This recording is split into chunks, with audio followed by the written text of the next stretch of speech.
So I jerry-rigged this little bit because I'm having a hell of a time hammering this thing with my sledgehammer.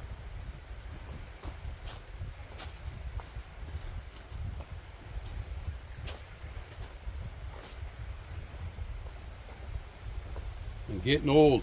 It's getting harder and harder to hit this.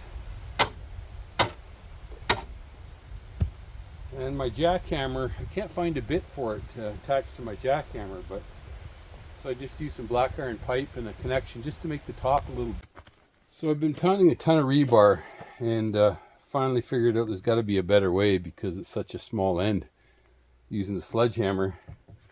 So I went to a hardware store and just bought a half inch black iron pipe and a 1/2 to 3/4 adapter, and put a cap on it. Screwed the cap in tight. This doesn't have to be tight.